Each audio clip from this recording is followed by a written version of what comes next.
Vardy, ali do Leicester. Soares aqui do Liverpool.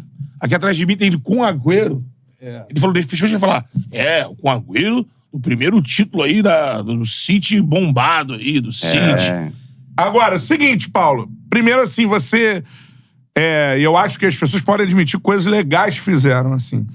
Óbvio, a Premier League, ela veio se desenvolvendo, tinha não sei o quê, e veio crescendo demais a audiência. Acompanhou esse crescimento. No Brasil, e você tá nisso aí. Você moldou a forma, você tem essa parcela de responsabilidade, de trabalho, de ter moldado a forma de se transmitir a Premier League no Brasil, assim. Que pergunta difícil, hein, Bruno? Mas assim, eu acho que eu colaborei com respeito por aquilo que eu tava levando ao ar. Sim. Né? Então, tentando entender o que aquilo representava para quem estava assistindo. Porque a representatividade do campeonato inglês, quando eu entrei em 2003, era uma, quando eu saí em 2024, é outra. Né? Então, assim, no começo, por exemplo, por que o campeonato inglês era uma dúvida? Porque quem buscava o futebol internacional, da nossa não, você é muito mais jovem que eu, geração de moleques, queria principalmente ver o brasileiro jogando lá fora. Pô, eu no final da década de 80, 90, quando o Ronaldo Fenômeno jogava no Barcelona e fazia o que fazia, quando o Romário jogava no PSV e fazia o que fazia, quando a gente tinha o privilégio de vê-los, a TV Cultura em São Paulo comprou o campeonato alemão, eu me lembro de ver o Jorginho, lateral direito, brilhar no Bayern de Munique, era um orgulho pra nós. Nosso representante lá. Campeonato italiano, né? O campeonato italiano nem se fala, né? O Careca, no final da década de 80, com o Maradona e tudo. Só que isso vai mudando, porque fica mais fácil o acesso à informação, as TVs passam a transmitir mais os campeonatos, inglês, espanhol, alemão, italiano, os 4, e depois até outros, Champions League, Liga dos Campeões, e essa nova geração é uma geração que cresce. Não importa se tem brasileiro ou se não tem. Eu gosto daquele jogo, daquele time, daqueles jogadores, independentemente da nacionalidade deles. Então, com o passar dos anos, eu fui tentando entender o quanto isso era importante e estava mudando. E o campeonato inglês cresce por isso. Porque o campeonato inglês, ele teve sempre, quase sempre, pouca tradição de brasileiros, né? O Mirandinha, ponta direita, foi o primeiro em 1987 a jogar no Newcastle. Depois aparece... Na minha cabeça é o Juninho. Depois aparece o Juninho. Que é o Juninho Paulista no Middlesbrough, que é um time pequeno, não é pra lutar por título, nada, mas ele jogou muita bola lá. Se me perguntarem, faça uma seleção dos brasileiros da história da Premier League. Vou perguntar. Não, pelo amor de Deus. Mas eu boto o Juninho. Não, os melhores, assim. Mas eu boto o Juninho. Por tudo que representou, pelo que jogou no Middlesbrough. Uma lesão gravíssima, né? Sim. Aí jogando pelo Atlético de Madrid, né? O Atlético de Madrid depois, que ele não vai pra Copa.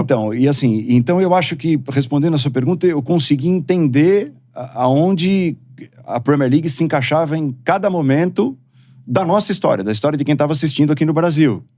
E sempre tive muito respeito ao campeonato. Sempre tentei levar as pessoas pra dentro daquilo que eu estava transmitindo. Cara, mas é incrível o que você falou. É uma Premier League, assim... Vamos dizer, o futebol muito pior antigamente, quando você começa ali. Muito. O campeonato inglês, eu acho que foi o campeonato que, em termos de qualidade de jogo, mais evoluiu. Você acompanhou isso, né? Sem dúvida. E globalizou por isso também. Era o campeonato quando você começou da ligação direta mesmo e depois se torna... Não, é porque eu começo em 2003. O primeiro time que eu narrei foi o Arsenal dos Invictos. Então do Wenger. Henry, Bergkamp, Ljungberg, Pires, Vieira. Era um timaço. Gilberto Silva, era um timaço, né? Ganhava tudo, né? Mas pouco antes disso era o Kick and Rush. Jogo na lama. Principalmente antes da Premier League, né? Antes de virar Premier League, então... Mas você sabe que, assim, eu nem sei se eu já disse isso, mas essa história da Premier League, ela é tão boa, mas tão boa pra mim, essa coisa de a voz da Premier League e tal, que de uns tempos pra cá me incomodava um pouco. De estar nessa caixinha. Porque eu queria expandir os meus horizontes. E as pessoas estranhavam quando eu narrava alguma coisa que não fosse a Premier League. Libertadores. Por estar tão ligado à Premier League. Libertadores, por exemplo. Verdade. Isso, sabe, me chateava. Falava, olha, o Paulo narrando Premier League é um monstro. Fica estranho o Paulo narrando Grêmio e Del Valle na Libertadores. Né? Pô, não pode ficar estranho, Tu chegou a cacete. ver isso? Sim, no começo, as pessoas estranhavam. Cara, a galera fala de tudo, cara. De tudo. E acham de tudo. ligações, assim. Então, assim, ser a voz da Premier League foi muito bom, tem toda essa coisa. O campeonato é espetacular. É isso. A gente teve uma certa colaboração no que hoje o campeonato representa com as pessoas e tudo. Mas, no final, tava me incomodando essa história. Caramba. Porra, eu agora não sou mais narrador de futebol, não sou mais narrador esportivo, sou narrador Narrador de Premier League. Porque eu vou narrar um outro campeonato e um ou outro pode achar estranho. É lógico, a rede social representa muito pouco perto do todo. Pra gente entender isso demora um pouco, né? Pô, eu demorei. Só que tem muito impacto, né? Você olha ali uma galera no Twitter e tudo falando. mais. Assim, e outra Um coisa. chat, né? Parece que é todo mundo Exatamente. tá no chat. Isso. Assim, não Você é. pega a evolução da Premier League, né? De um campeonato que era ali. Você entrou num momento que teve um grande time, mas a globalização já estava acontecendo, mas quando ela aumenta, a gente passa a ter vários brasileiros. Hoje está o auge disso. Opa.